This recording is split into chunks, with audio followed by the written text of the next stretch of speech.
നിങ്ങളിടുന്ന നേർച്ച കാശ് കൊണ്ട് നിങ്ങളുടെ പള്ളിയിലെ അച്ഛനോ അല്ലെങ്കിൽ പാസ്റ്ററോ ആ കാശെടുത്ത് സ്വന്തം കാര്യങ്ങൾക്ക് ഉപയോഗിച്ചെന്ന് പറഞ്ഞാൽ നിങ്ങൾക്ക് എന്ത് തോന്നും? ഇനി ആ സ്വന്തം കാര്യങ്ങളെന്ന് ഉദ്ദേശിച്ചത് ശാരീരികപരമായ കാര്യങ്ങൾക്ക് വേണ്ടി ഉപയോഗിച്ചെന്ന് പറഞ്ഞാൽ നിങ്ങൾക്ക് എന്ത് തോന്നും? ഇവിടെയാണ് നമ്മുടെ ഹീറോ കടന്നു വരുന്നത്. നമ്മുടെ ഹീറോ ഒരു സാധാരണക്കാരനല്ല, ഒരു ബിഷപ്പാണ്. ബിഷപ്പ് ഇമ്മാനുവൽ ഷൊലേറ്റ കാലിഫോർണിയയിലെ സെയിൻറ്റ് പീറ്റേഴ്സ് കാത്തലിക് കത്തീഡ്രൽ പള്ളിയുടെ ഒരു ഹെഡായിരുന്നു. സാന്റിയാഗോ കോൺഗ്രിഗേഷൻ്റെ ഒരു അംഗം കൂടിയായിരുന്നു.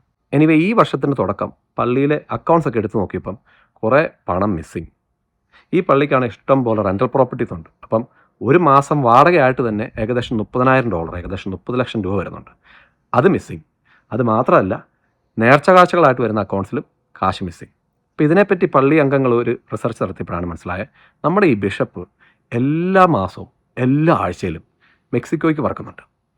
മെക്സിക്കോയിലെ ഒരു ഫേമസ് സിറ്റി ആയിട്ടുള്ള ടിയുവാന എന്ന് പറയും.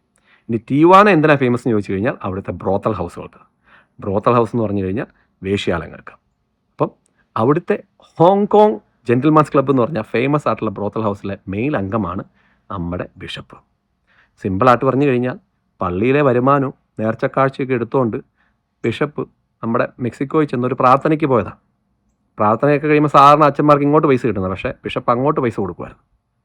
ഇനി സംഭവം പുറത്ത് വന്ന ഉടനെ ബിഷപ്പ് മുങ്ങാൻ ശ്രമിച്ചു. സാന്റിയാഗോ എയർപോർട്ടിൽ, അതായത് കാലിഫോർണിയ എയർപോർട്ടിൽ നിന്ന് ജർമ്മനിക്ക് പറക്കാൻ നിൽക്കുമ്പോഴാണ് ബിഷപ്പിനെ ലോക്കൽ പോലീസ് വന്ന് അറസ്റ്റ് ചെയ്തത്. അറസ്റ്റ് ചെയ്തെങ്കിലും ബിഷപ്പ് $1,25,000 കെട്ടിവെച്ച് ആൾ പുറത്ത് വന്നു, ബെയിൽ കെട്ടിവെച്ച്. പക്ഷേ ചുമ്മാ വിട്ടില്ല. ആംഗിൾ മോണിറ്ററിങ്, അതായത് GPS ഒക്കെ ഘടിപ്പിച്ചാണ് നമ്മുടെ അണ്ണനെ പുറത്ത് വിട്ടത്. ബിഷപ്പ് എങ്ങോട്ട് പോയാലും പോലീസുകാർക്കറിയാം. എനിവേ, ഈ സംഭവം പുറത്ത് വന്ന ഉടനെ നമ്മുടെ പോപ്പ് നേരിട്ട് ഈ ബിഷപ്പിനെ പുറത്താക്കി, അതായത് ബിഷപ്പ് എന്നുള്ള പട്ടം എടുത്തു കളഞ്ഞു. ഇപ്പോൾ 16 ഫെലണി കേസുകളാണ് ഈ ബിഷപ്പിനെതിരെ ചാർത്തിയിരിക്കുന്നത്. ഈ കേസെങ്ങാനും തെളിഞ്ഞാൽ ഏകദേശം മിനിമം 15 കൊല്ലം ആൾ അകത്ത് കിടക്കണം.